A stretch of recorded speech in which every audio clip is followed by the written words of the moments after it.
Odyssey of the Sea, freedom. Dito sa labas magpainit. Ayon doon sa kanila yung araw, nagpo-produce daw yan ng vitamin D. So kaya ngayon nandito tayo sa labas magpa-araw. Ganda ng araw. Odyssey and freedom.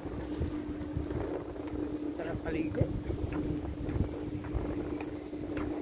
Nababalot ng tubig ko. Nababalot ng tubig. Bila. Yan, papaaraw ba? Bira na makalabas sa barko. Sa isang buwan, 4 na beses.